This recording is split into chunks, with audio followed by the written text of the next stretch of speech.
All right, we might be up and running. Let's see if that proves to be true. So hold on a hot second here.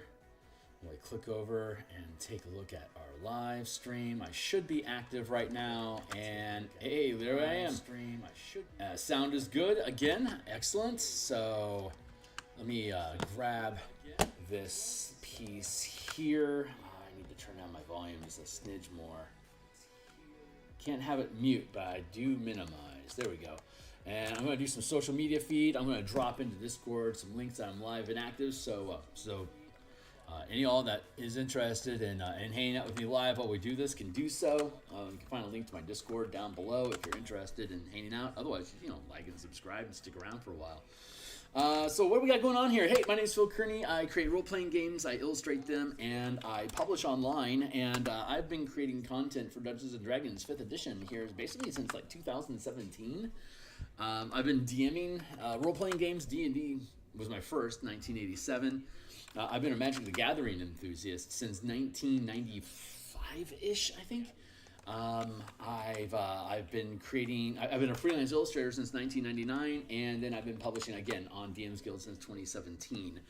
What got me started on DMsGuild was Guildmaster's Guide to Ravnica. It was a Magic the Gathering setting that was released using 5e mechanics, and it uses the Vancian magic system and the 8 schools of magic as opposed to the 5-color mana system, which is what I fell in love with. So that's what got me started creating the color mana spell point variant rules. So you can see them here on screen, like blah. So this is available on DMsGuild already. We are right now going through a process of updates so that all the mechanics we have in the core mechanics are updated from the usage for the past 7 years, as well as getting Ravnica, Theros, and Strixhaven into consideration, and all the changes they made in 2024, we can update them as well. So it's a massive overhaul.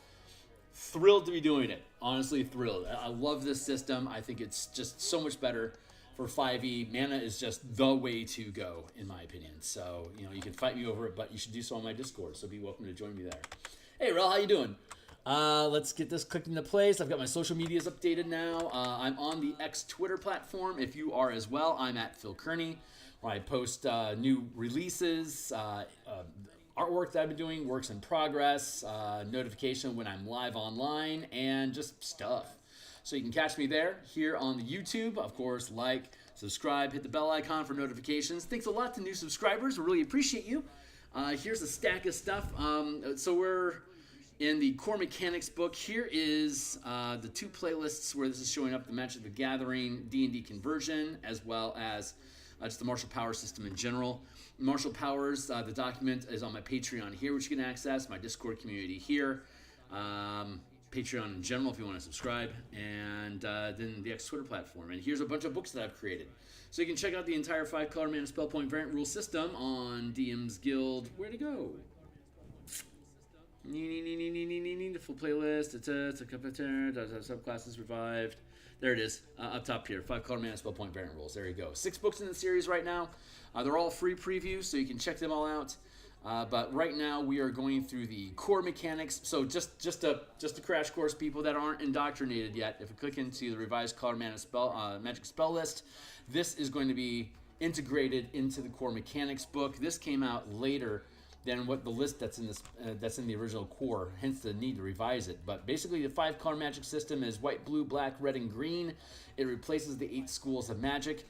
Here's some of, but not necessarily everything, but here's a bunch of mechanics or key terms and stuff that exist inside of D&D in general. And so taking these different aspects of magic and giving them an individual identity, and then looking at the types of damage that are dealt in Dungeons & Dragons. Here's all the types of magical damage that can be dealt. And again, white, blue, black, red, green. We can basically coordinate the aspects of magic and the damage dealt, like in spellcasting, for example, to come up with a list for the color of each spell. Cantrips don't require mana, so they're just here for identity purposes. But like once we get down into like Wrathful Smite, for instance, that does a What does that do? Is it a blindness? It's not a blindness effect. Let's make it. I don't remember what Wrathful Smite does, so I can't recall offhand why it's white and black. But sleep, for instance, sleep is control and part of your natural sleep cycle, right? Sleeping is a natural thing that things do. So green for nature stuff, and blue for enchantments and control type effects. So you'd be able. It only requires 1 mana, which could be blue or a green point of mana. We go up into the classic Fireball. We can see a Fireball is a 3rd level spell, requires 3 mana. It is only red. Fire is red specifically. So when you cast Fireball, you would need to have 1 point of red, and the other 2 points could be whatever you want. More red, blue, it doesn't matter, honestly. But whenever you finish a short or a long rest, however much mana you have at the moment, you can reconfigure it to be whatever colors that you want. So if you don't have enough red for what you think you need, but you got too much white, you can sap away some white and replace it with red. Or maybe you've got red, white, and green, and you only need blue and black right now. You can swap all that out.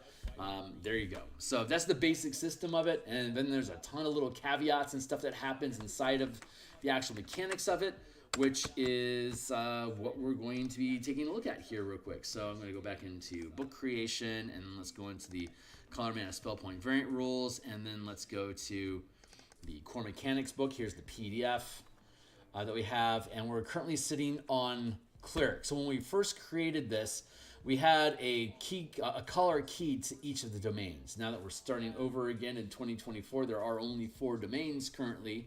So I don't think I want to follow this same approach. But I do like the Sacred Spells, which is basically the spells that you get, your bonus spells. They could be any color that you want. They don't have to, they are the colors that are listed in the list, but they could also be any other color that you want. So like if you're playing say a Boros War Priest, and you want to pick up if there's, I don't know, let's go see, let's actually go look at what's in the player's handbook now. This is the Martial Powers document that we're using, and we've been peeling apart. We're using basically the back end of this page. Where are we at? 136. So if you want to check out this document and play along with us live, you can tag along here in the Martial Powers document. That's here in my Patreon. If you click Martial Powers, it takes you to the live Google Doc. This is the exact same document that I am currently working in right now. It's a read-only document for you, but I will be editing it live right now at the very bottom of the document. So I'm going to scoop this up here, and we're going to drop it in on the tail here. I'm just going to drop down to another page. So what we're going to do is we're going to go through the core classes first. We've already done a bunch of stuff. I mean, everything that we've done for the fighter, the rogue, the monk, the paladin, the ranger, the barbarian, we can extract all that stuff from this Martial Powers document and simplify it for the color mana system. That's going to be in the core book. The core book just does as little as possible to modify the classes to be compliant with what the color mana system is instead of spell slots and the 8 schools. So it's a minimal effort to get you on board into the system. And then each of the expansions that we have, Spellpoint Warlocks, Knights and Tricksters, we're adding obviously the Martial Powers document, giving mana to all the martial classes. Spellpoint Artificers will be coming along, Sorcerers. We might do some other stuff. Anyway, a slew of books that dive into further and further specialization into individual classes that want to lean more and more into mana mechanics away from the 5e system. So, yeah, watch this space. We'll be continuing to update stuff as we go along. So today we're going to work the Cleric progression table. This is currently how it's structured. This was for the Bard, so we're gonna have to rebuild the menu, the class here, and then we'll go through the special features to see what needs to be revised in general. The mana progression system is very simple. You get 2 spells at first level, and it progresses up to 80 mana at 20th level. That is actually less spell power than what's presented in the player's handbook, but it's basically 9 points less than what you would get in the player's handbook. but it's more flexible. So that loss of points is made up. You're basically losing 1 point per spell level across the life of your character, but you're infinitely more flexible in the kind of magic that you want to be able to do with it. So useful. Cool. We were going to take a look at the Cleric and the 4 domains that they did come up with, just to see where's our benchmark at. And we'll be going through the features here and switching out the where'd you go, buddy? Here. And we'll be seeing if any features need to be removed, if they're good as is, or if we need to update them. So first, okay, War Domain. There we go. Great example. So let's go back into here, and because we're making an example here, let's drop this out of the way. Let's go back to the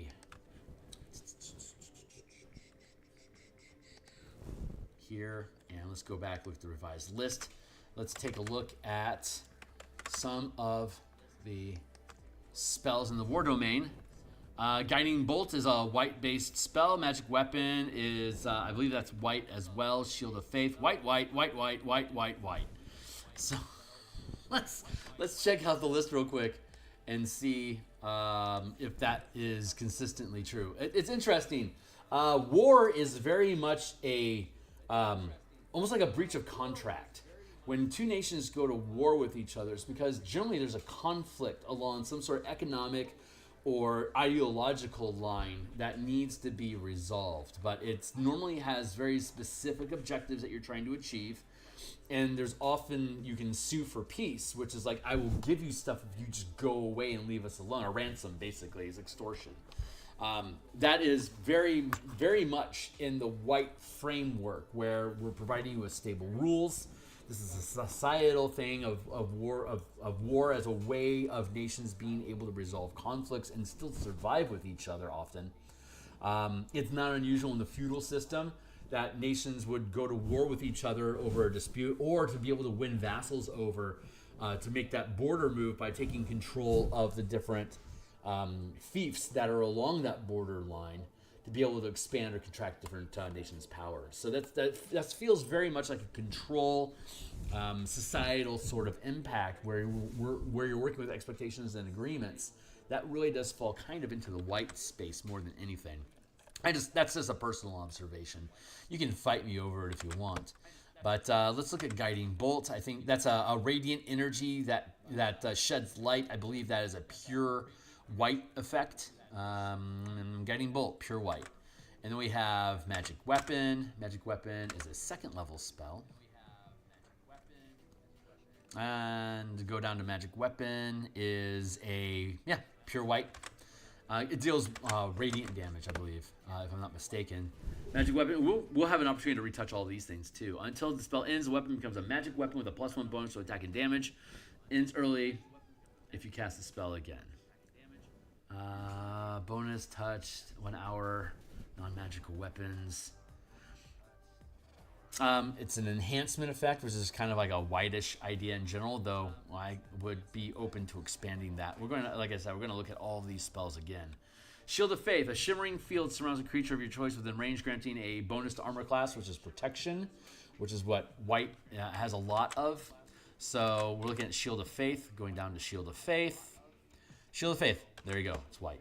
And then the last one is Spiritual Weapon. You create a floating spectral force that resembles a weapon of your choice that lasts the duration of the force. It's force, which is white.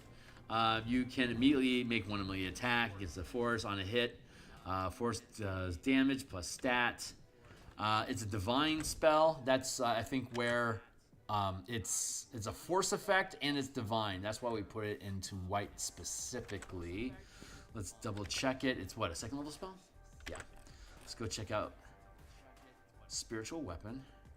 Yeah, we have it as white currently. Though there could be an argument for it to be blue and black as well, but the divinity of it, because it is a cleric-focused spell, that is why we originally had it in white. But again, you can always change the color of spells by either researching them or by learning it twice in its native color and then in the color that you actually want it. So you have flexibility in being able to do these.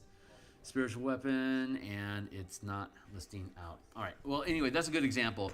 Here we have Fire Shield. That's red. Freedom of movement is freedom, or like, yeah, freedom in general as a concept is a red idea. So freedom of movement. A 4th level spell. I would not be surprised if freedom of movement wasn't red specifically. Bam, there it is, red. Because it's not just flash bane magic, it's also emotions and expression. So the idea of freedom of movement of not binding you makes a lot of sense. Steel Wind Strike. I think that's a force effect. I think it's blue and red that we have this thing ending up in. Let's check it out. 5 Steel Wind Strike. Oh, this is a non-player's handbook spell, so it's not going to be listed in here.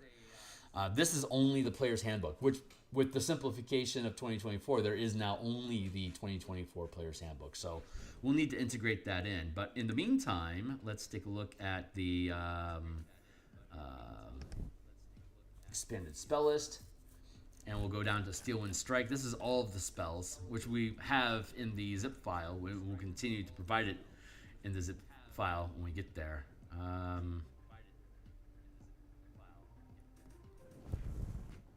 That's because we are in the sorcerer's list. Sorcerers don't have access to that. Let's go to all spells. And then go down to Steel Wind. Steel Wind Strike. It's an instant effect. Yeah, red and blue. Blue and red. I called it. So, hey, look at that. I know my own system. So we'll be looking again at the player's handbook, all the spells that are in the player's handbook, the changes that they've made to it, and we'll have a chance to reevaluate every spell. And we'll go through that process here. And if that's something that you're interested in seeing flow through, then obviously stick around, like, subscribe, blah, blah, blah. Light Domain, Life Domain, Trickery Domain, and War Domain. War Domain is generally going to be white and red. Is generally how it shakes out. Trickery is going to be blue and black for the most part. Light is going to be white and blue. Life Domain is probably going to be white and green.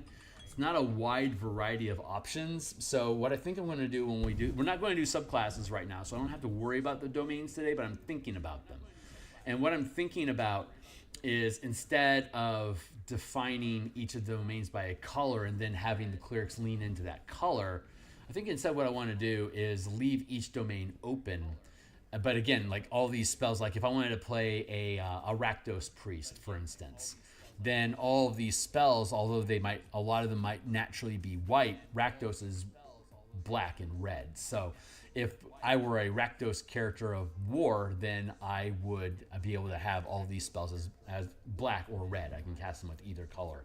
I can also cast them with white if I happen to have white mana, but like in the Ravnica campaign setting, since you only have the 2 colors that are associated with the guild that you're devoted to, then your mana pool is only going to have those 2 colors. So you then have to find ways to get those colors in. If you have high enough renown in your organization, you can research. You get access to free research. So like the guild will pay for your research to be able to have access to spells, and you'd only be able to have a new spell provided to you when like your renown advances, for example. I got a message going through. I have to check it real quick. Hold on.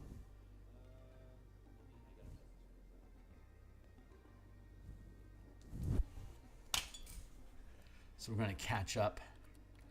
So I'm going to go through all the casters, like 5-6 casters we need to go through. So I'm going to go through those, and then we're going to loop back around, and we're going to go through the subclasses. Then we'll loop back around again, and probably start converting spells or maybe backgrounds. Since backgrounds changed in the 2024 rules, we need to reevaluate all of the guild, college, and look at the gods in Theros as different potential background things to lean into.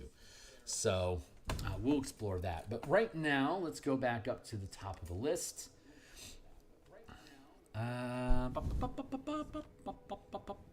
Level 1 character, Prophecy, Channel Divinity.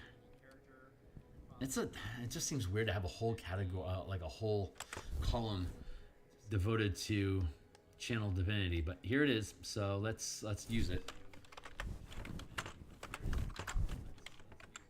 Channel Chanel Divine. And when do we get access to this? We get 2 at 2nd level. so that's fine. 2, and then we get 3 at 6th. And then we get our 4th at 18th. Jesus.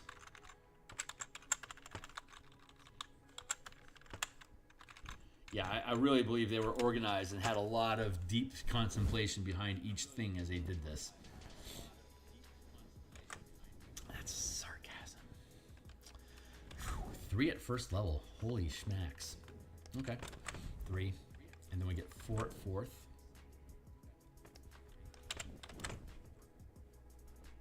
And then we get 5 at 10th. I'm sensing a theme. Is there a 6th? No. Weird. Like, why did they decide? Huh.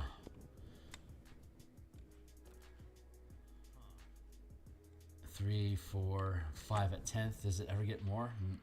No, it's 5 at 11. Yeah, it's 5 at 10th. There you go. And it doesn't get higher. I don't know. I don't know why that is. We were doing Channel Divinity. Channel Divinity 3 at 6th. And then 4 at 18th. And then we'll go back here. We'll get 5 cantrips at 10th level, and that's it. Huh. This is weird. Like, why wouldn't you learn another cantrip at some point along the way? It's weird. All right, well, let's look at the maximum amount of prep spells we got. Class features, channel prep. There we go. 4 spells. All right, 4, 5, 6, 7. And then it jumps to 9, 10, 11 at 7th. 8th, so we go 4, 5, 6, 7, 9, 10, 11, 12, 14, 15, 16, 16, 17, 17, 18, 18, 19, 20, 21, 22. It does that same glut in the middle that slows down. So we're going to just stick with our normal curve. Go with 4, 5, 6, 7, 8, 9, 10, 11, 12. I just think this is a better curve. You can use this list if you want to, if you wanted to. I just think this is it just seems more natural that you would just add. I don't believe there was deep thinking that went into this progression. I think they made it janky. There must be some sort of logic behind, 18, 19, 20, 21, 22, 4, 5, 6, 7, and then it gets janky, 9, 10, 11, 12, 14, 15. Yeah, this is weird. Anyway, whatever. Okay, cool. So the scaffold's done. I like my prepared list better. You can do it differently if you want. Divine Order.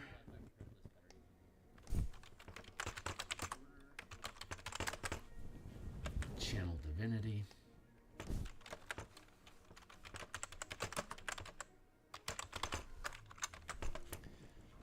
Cleric subclass. We're going to take cues from the Paladin when we're building out our Channel Divinity features. Cleric subclass. 4 ASI, 5 Seer Undead.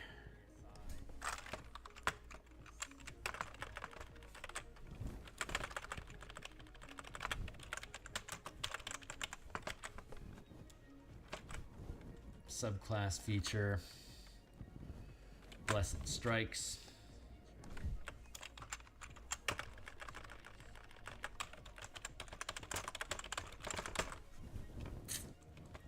ASI. What, 9 skip a breath?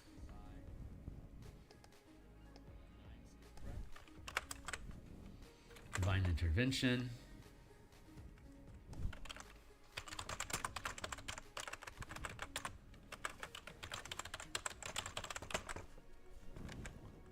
ASI. Improved Blessed Strikes.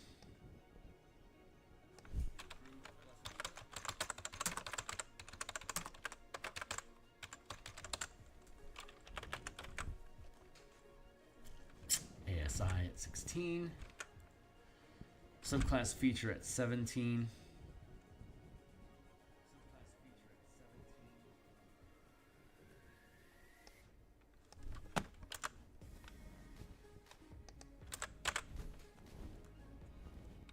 Skip.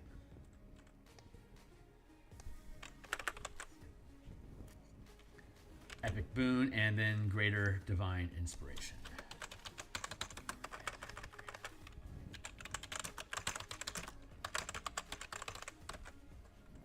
Intervention. There. All right, it's possible that we don't need to remove or switch anything. There are some mana things we get to do, like with channeling. But it's possible we won't have to change any of these. So let's explore. First off, we have spellcasting. So do we have any? We're going to have a whole chapter on spellcasting. So that'll be at the very front end of it. Color, mana, spell point, variant rules, section 1, variant spellcasting, which will include spending mana. Prepping spells, learning stuff, concentration effects, and duration, as well as attrition mechanics. So that'll take up the first chapter. And then the second chapter, because that's like playing the game, like how to play, like what are the variant rules. And then once we have that set up, then we'll have the next chapter will be character classes, which will be these, it'll be all 12 of the official classes, because they still aren't giving love to Artificer, and I don't want to set in stone what Artificer is supposed to be in 2024 in this book until we actually see official rules about the Artificer come out, if at all. Which is why I want to make the Spell Point Artificers book, so that we have a standalone document that we have more freedom to mess around with and update as necessary in the future. So cantrips is fine, spellcasting is fine. We don't have to make any changes here right now. Divine Order, that's the first thing that we get. So let's look at Divine Order. You have dedicated yourself to, okay, so the way that rules work, and again, we have it listed up here. The way that works is if a feature is not present on the progression table, that means that feature is, if a feature is not listed on the progression table below, it has been removed. If a feature is listed, like the Divine Smite spell, for instance, you don't have that as a paladin anymore because of the Divine Strike powers. So if a feature is listed on the progression table but not described further below, it is unchanged, such as expertise. That is unchanged. The expertise is expertise. If a feature is listed on the progression table and described further below, it's either new or a variant rule. So there you go. So Divine Order is new. Going back down to our spellcasting here for the Cleric. Divine Spellcasting has its own chapter, so we'll address that in its own chapter accordingly. Divine Order. Let's see what it says. You have dedicated yourself to one of the following sacred rules of your choice. Protector, trained for battle. You gain proficiency with martial weapons and training with heavy armor. Thaumaturge, you know one extra cantrip from the Cleric list. In addition, your mystical connection to the divine gives you a bonus to your intelligence. The bonus equals your wisdom modifier, minimum 1. Okay.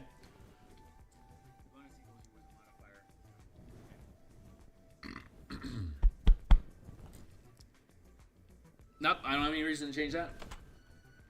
Channel Divinity, you can channel divine energy directly from the outer planes. You use this class channeling Channel Divinity twice. You regain 1 use of it when you finish a short rest, and you regain all expended uses when you finish a long rest. You gain additional uses when you reach certain Cleric levels, as shown on the Channel Divinity column of the Cleric feature table. If a Channel Divinity effect requires a saving throw DC is equal to normal spellcasting shit. And then we have Divine Spark. Okay, so we have abilities. So let's go back into our document here. And let's go down to the Paladin. And pluck Paladin language.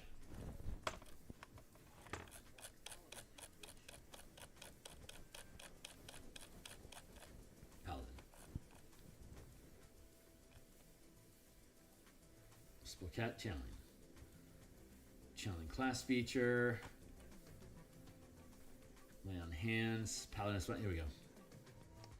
Channel Divinity.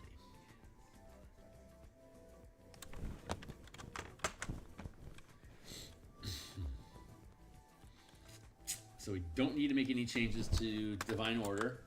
We don't need to make any changes to spellcasting here. I'm going to go with level 2 variant. Channel Divinity modifies Channel Divinity at 2nd level. You can channel Divine Energy to cause different magical effects. All Clerics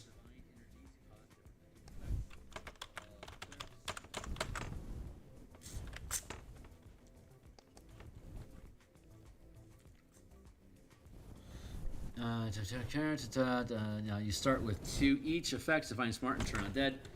Divine Spark. All Clerics start with 2 effects. With 2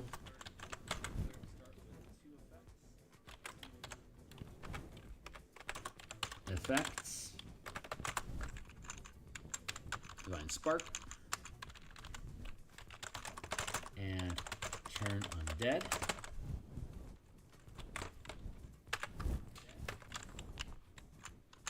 Which are described below.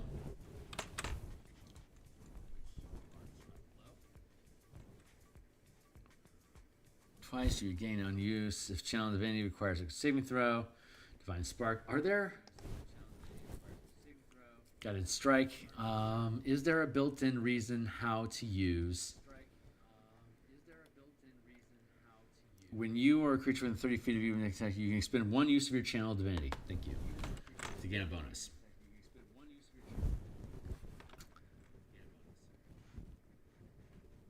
Other Cleric features give additional Channel Divinity effect options. Each time you use Channel Divinity, choose which effect to create. You can use this feature twice. You regain 1 of its expended uses when you finish a short rest, and you can regain 1 use by expending 2 points of mana. You regain all expended uses when you finish a long rest. You gain an additional use when you reach. You gain additional uses when you reach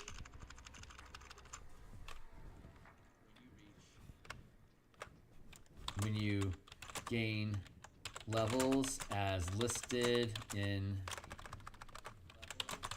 the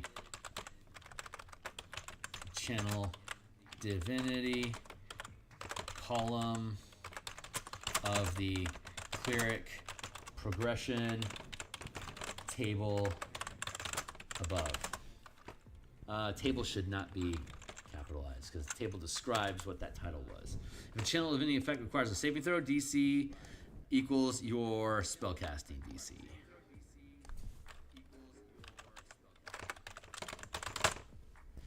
Divinity. There. And we will go with Divine Spark.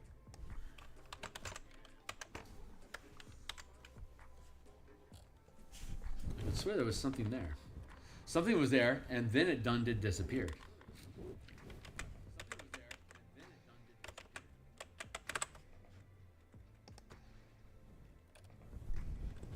Weird.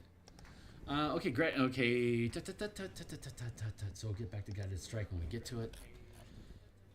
Divine Spark. As a magic action, you can point your holy symbol at another creature you can see within 30 feet of yourself and focus divine energy at it. Roll 1d8. Okay, so I guess the big call out here is that you can make multiple uses of your divine of your Channel Divinity feature by expending 2 points of mana. That's consistent from level 2 to 20. You'll have 4 mana at 2nd level. You'll have 80 mana at 80th level. You can use Channel Divinity as often as you want. You gain additional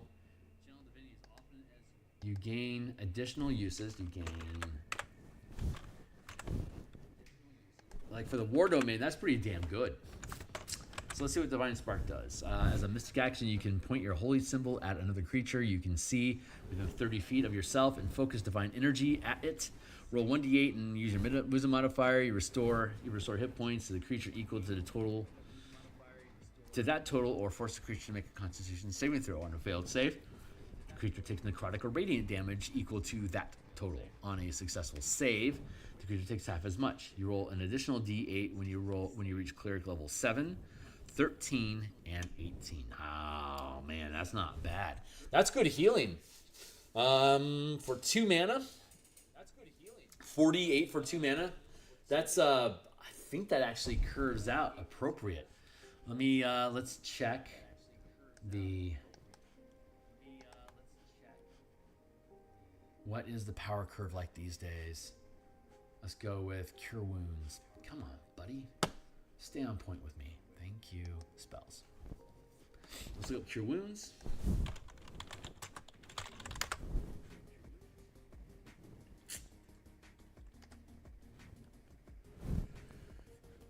Yeah, the healing increases by 2d8 for each spell slot above first.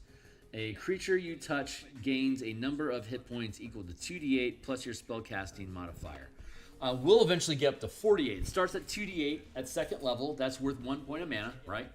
And then at 7th becomes 3d8, and then at... Oh, no, it starts at d8, then it becomes 2d8, and then at 18d8. So at 18th level...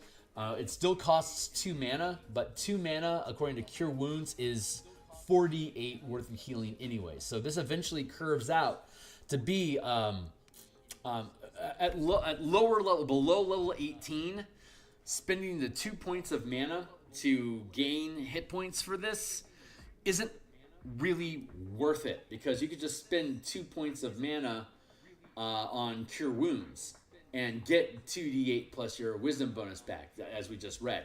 So only at 18th level is it actually worth expending 2 mana to get your channel divinity back to be able to use the divine spark. But even that isn't worth it because you're not getting your wisdom bonus. So it's actually always more efficient for a character to spend 2 mana to cast Cure Wounds, but it's here for you to use if you want. The real value is going to come from the subclass options. And so that's going to be fun. Turn Undead. As a magic action, you present your holy symbol and creature and... Reset. You present your holy symbol and censure undead creatures. Each undead creature you choose within 30 feet of you must make a wisdom saving throw. If the creature fails its save, it has the frightened and incapacitated condition for 1 minute. Its saving throw, its CR is going to scale its saving throw bonus over time. So higher powerful creatures are going to be more difficult to affect with this. So that's where your curve comes through. For that duration, it tries to move as far from you as it can on its turn. The effect ends early if it earns early on the creature if it takes damage, if you have the incapacitation, or you die. Okay, easy enough.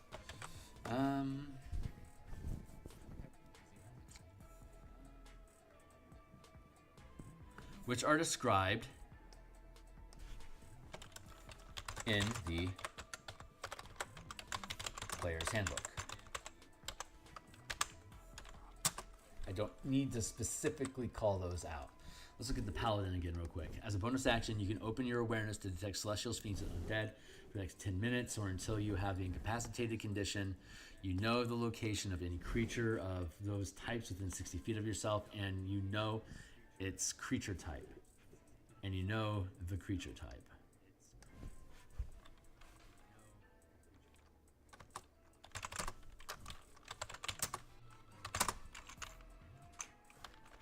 It is. Within the same radius, you can also detect the presence of any place or object. That is no different. You regain other creatures, which is described in the player's handbook. Sorry. So we're gonna drop Divine Sense. There.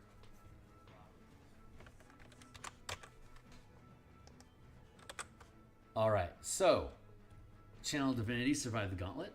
I don't have to have Divine Spark. I don't have to have Turn Undead list in here because they are unchanged, so I don't have to have them included. Level 2. What's next? Seer Undead. Whenever you use Turn Undead, you can roll a number of d8s equal to your Wisdom modifier, minimum of 1d8, and add the rolls together. Each undead that fails its saving throw against that use of Turn Undead takes radiant damage. equal to the roll's total. This damage doesn't end the turn effect. Right, specifically. No need to change Seer Undead, that's fine. Blessed Strikes. Divine power infuses you in battle. You gain one of the following options of your choice. If you get either option from a cleric subclass in an older book, use only the option you choose for this feature. Once on each of your turns, when you hit a creature with an attack roll using a weapon, you can cause the creature to take an extra D8 necrotic or radiant damage, your choice. Potent spellcasting. Add your wisdom modifier to the damage you deal with any cleric cantrip.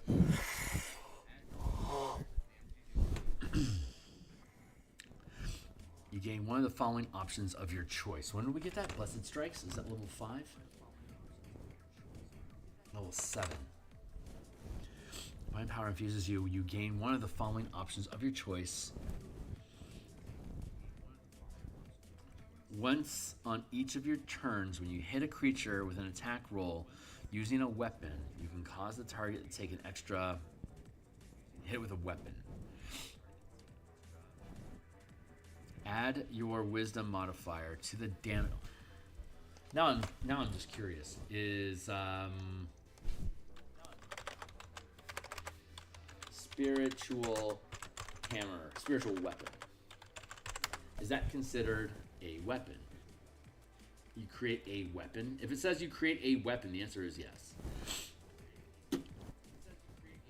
You create a floating spectral. You create a floating spectral force that resembles a weapon of your choice, and lasts for the duration. The force appears within range. This is not a weapon, even though it's called spiritual weapon. That resembles a weapon, but it's not actually a weapon. So you don't actually get to apply the Blessed Strikes to spiritual weapon if you were to use it. And how much damage does it deal anyway? D8 plus your spellcasting level. And it upgrades by 1 for every 2 level slots above. I could see an argument because it's called spiritual weapon, but it doesn't say it's a weapon. You don't create a weapon. You just create force that resembles a weapon. So it doesn't actually qualify. Potent spellcasting. I'm fine with that. Technically, you don't need to make any changes to the Blessed Strikes. That's fine. Divine Intervention. You can call on your deity or pantheon to intervene on your behalf. As a magic action, choose any cleric spell of level 5 or below that doesn't require a reaction to cast. As part of the same action, it doesn't require an action to cast. Any spell of 5th level, level 5 or below that doesn't require. As a magic action, choose any cleric spell of level 5 or below that doesn't require a reaction. As part of the same action, you cast that spell without expending a spell slot or needing material components. You can't use this feature again until you finish a long rest. Okay. I'm fine with that. Improved Blessed Strikes. The option you choose for Blessed Strike grows more powerful. It's 2d8 damage now. When do we game this? 14th level? Yeah. Nothing here is striking me as wrong. Potent spellcasting. You call it cantrip, you deal damage to a creature with it. You can give vitality to yourself or another creature within 60 feet of yourself, granting a number of temporary hit points equal to twice your wisdom modifier. Okay. Epic boon, no problem. Greater divine intervention. You can call on win more powerful divine intervention. When you use your divine intervention feature, you can choose wish when you select an option. If you do so, you can't use divine intervention again until you finish 2d4 long rests. Greater divine intervention.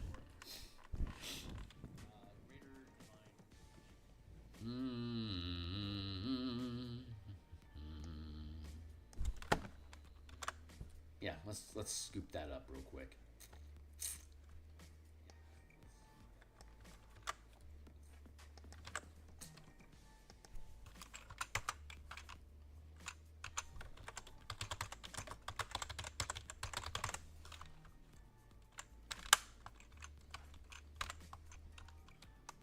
Modifies.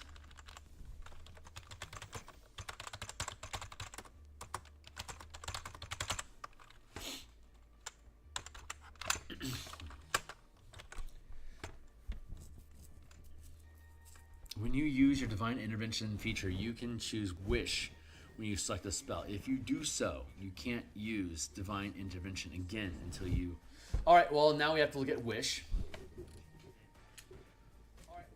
Because we have a feature in Wish from 2014 that prevented you from ever using it again.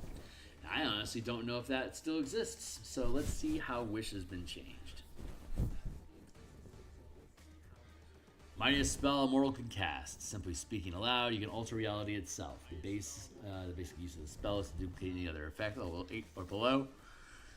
If you use it this way, you don't need to meet any requirements to cast that spell, including costing components. The spell simply takes effect. Alternatively, you can create one of the following effects of your choice.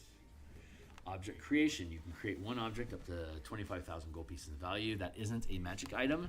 The object can be no more than blah. Alternatively, you can create one of the following effects. Instant health, resistance, permanent resistance.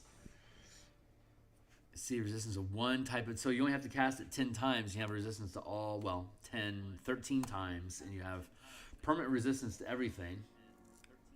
Okay. Spell immunity, 8 hours, sudden learning, replace a feat. You can't replace a feat, that is a prerequisite of another feat. There you go. Roll redo. You undo a single recent event by forcing a reroll of any die made. Reshape reality. You may wish for something not included in any other effect. To do so, state your wish to the DM as precisely as possible. The DM can grant latitude in ruling that which occurs in that instance. The greater the wish, the greater the likelihood that something goes wrong. The spell might simply fail. The effect you desire might be achieved only in part, or you might suffer an unforeseen consequence as a result of how you worded the wish. For example, wishing that a villain were dead might propel you forward in time to a period where the villain is no longer alive. If your wish is granted and its effects have consequences for a whole community, region, world, you are likely to attract powerful foes. The stress of casting wish to produce any effect other than duplicating another spell weakens you. After enduring that stress, each time you cast a spell until you finish a long rest, you take D10 necrotic damage per level of spell. This damage can't be reduced or prevented in any way. In addition, your strength score becomes 3 for 2d4 days. For each of those days that you spend resting and doing nothing more than light activity, your recovery time decreases by 2 days. Finally, there's a 33% chance that you are unable to cast Wish ever again if you suffer this stress. Okay. Can't cast it again.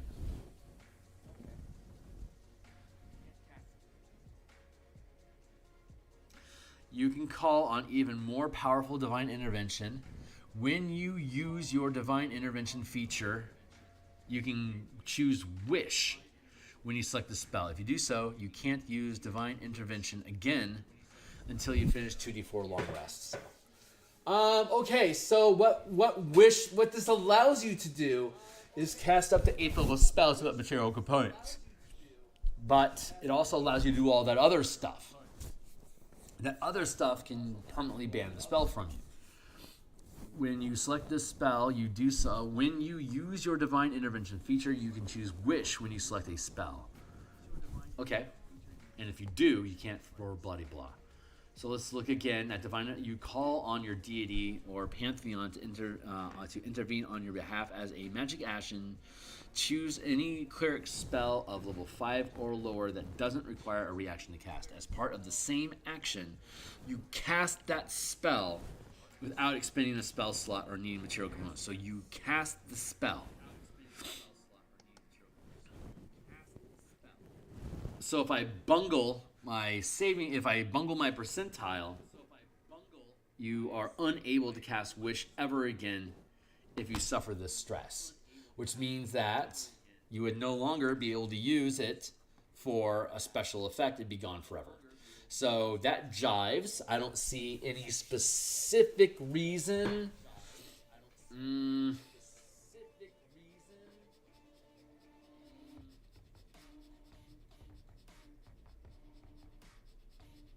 Okay, so the way that's spelled. Okay, so for reference.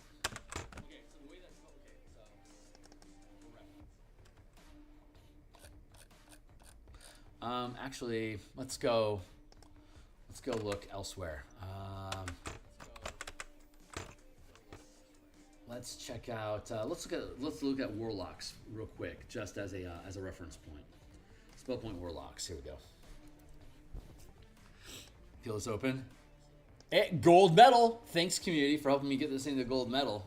There was an increase of purchases after I started asking if people would check this thing out. God bless you all. Thank you. It's my first gold medal title. I got it last month. I'm thrilled. Thank you. Gold medals gives you access to printing. You can request print on demand, and it'll be executed. So let's see. Let's look at.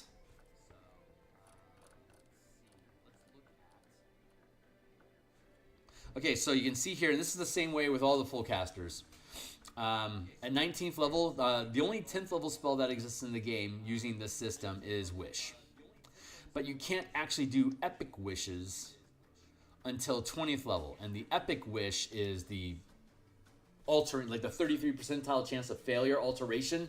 That doesn't actually, we don't actually have a 33% chance of fail with this system. The way that it works is when you want to use, well, you can use these variant effects. Let's go find it real quick. Here we go. Epic class feature. At 20th level, your otherworldly patron bestows you with the power to reshape reality in their name.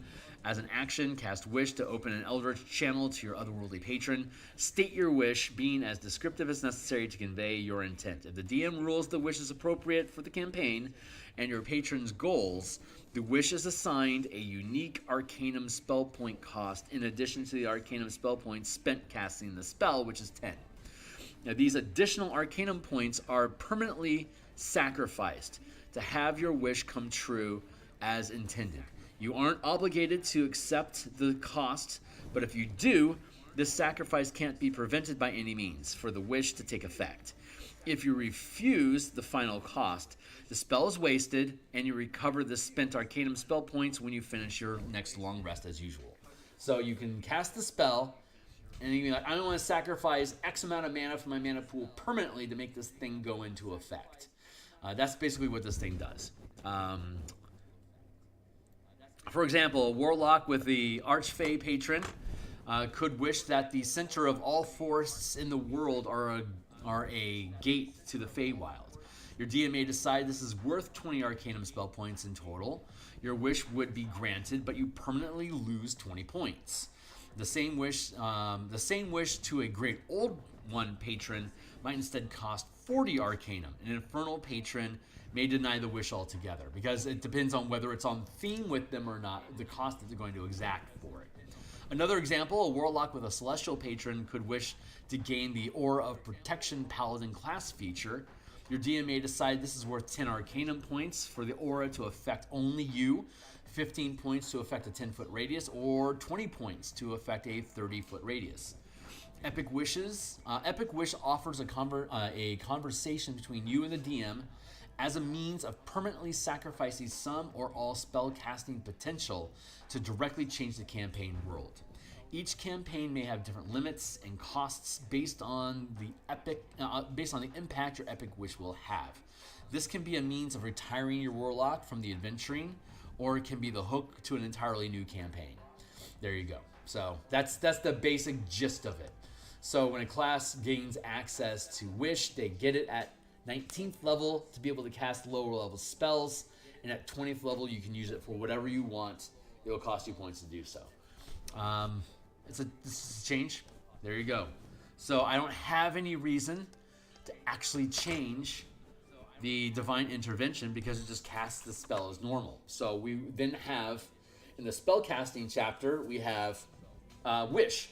Since Wish becomes a 10th level spell, we make mention of it to provide that baseline description of what that thing is all about. So we have the spells, spell lists, and then classes. Magic items, backgrounds. We'll just basically go through it in the same order that they have things in the player's handbook now. The rules, the classes, Then the class have their spell list, so I guess we'll be adding the spell list to the back end of the character, which actually opens up the design space for us to have more pages, for us to be able to sprawl classes across if necessary. And we can make sure we start and end classes on their own pages. So all the bard pages will be on their own set of pages, all the cleric will be on its own set of, all the classes on their own set of pages. So if we do get Artificer integrated into the core of D&D eventually, we can then just add pages, and it will only change the page numbers, but it won't otherwise screw up anything else. I like that. I think that's good. And then the appendix, we can just provide a comprehensive list of all the spells compiled. So we'll have by class, then we'll have by subclass, and then we'll have all the features. So I think that's going to work. Where are we at on time right now? Because we just finished the cleric. We're almost at an hour. Okay, so this is probably a good place for us to stop. What's my schedule? So I'm going to be back and doing this again with y'all on Thursday night. We'll get into the druid, and then on Friday lunch, just like this, we'll get into the sorcerer, and then we'll have the warlock and wizard on. I think we do both of those on Saturday. Considering that most of that work has already been done for the warlock, it'll be easy.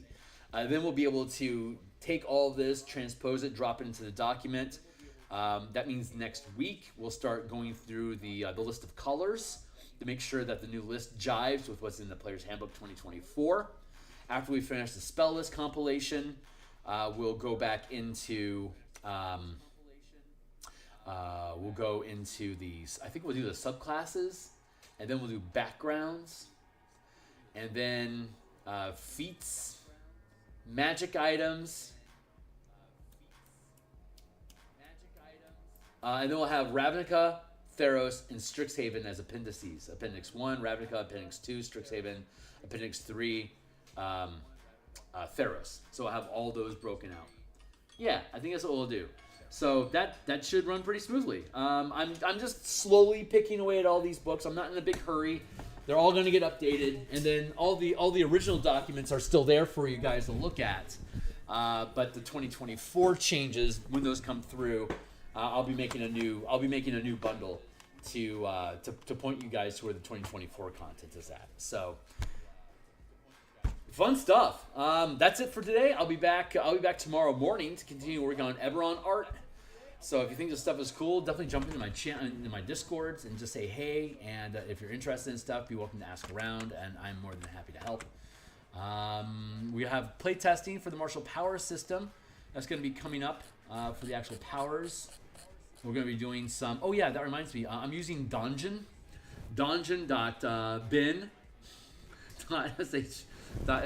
This is a random dungeon generator that I love. I personally love. It creates a bunch of like, check this out. I can click on this 21, and it'll take you down to room number 21, and it'll tell you all the details about it. And then I can click the back button, and it'll take you back up to the top. So I can build a mega dungeon. This has got like 50 some odd rooms. This will keep a 3rd and 4th level team busy for a while. So, and I'm thinking, the way that I want to run it is Beckme style, where the experience points that you get is only going to be the treasure that you're able to extract from the dungeon. Combat will be worth no experience points. Traps will be worth no experience points. It's just raw gold piece value of treasure will convert directly over to experience points, which you then throw away the experience point. You then throw the treasure away to gain the experience points, or you spend the gold to improve your equipment or whatever. So we'll have an extraction, like at any time like at the end of the adventure, when it's time to wrap up, we'll just extract the team, and when they go back in, I'll create a new dungeon, and it'll just be something completely different every time. It's just there for us to grind through. So each session we'll have a completely different dungeon that we delve into. And however far we get through it, awesome. That's how far you got through. At the end of the session, when you're done, we drop out of it. I'll just random up a new dungeon next time, and we'll just keep fighting our way through it. It's just there for us to grind through traps, puzzles, monster encounters, and how the team handles rest cycles. And so that's, yeah, super old school classic Beckme style. And we can successfully run dungeons this way all the way up through 10th level. This is a 3rd level dungeon right now. Every time we go in, we can just you go down here to the bottom.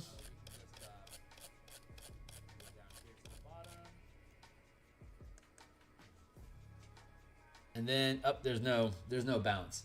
So I'm just gonna grab this here real quick. Copy, paste. There. I'll have a link to this on my Discord channel so you guys can check it out. But yeah, you just drop in the level of the dungeon, which is the level of the characters, the size of your party, which will default at 4. And then there's a number of different motifs, but if we choose none, it just spits out a random dungeon. We can change the size of it, whether there's access or egress from the map itself, or if there's only stairways up and down. Polymorph means like weird shaped rooms. It's a really great dungeon. I've used it in multiple campaigns in the past, and it makes for some pretty quick prep work. All you got to really do is make sure that you've got tokens. Like, make sure you look through the thing and see what it can do. Make sure you have tokens appropriate for all the creatures they're going to fight, and that you have a general good idea. You only need to really absorb for like a 3 or 4 hour adventure. You only really need to absorb like the most, like 10 rooms probably. That's typically what you can get through. So lots of traps, treasures, monsters, tricks, and puzzles. It's super fucking cool shit. So definitely recommend it. Dungeon.bin.sh. 5e, dungeon, index, there you go. But again, I'll have this posted on my Discord. So if this stuff is interesting, thanks a lot for being around. And I'll see everybody in the future. Cheers.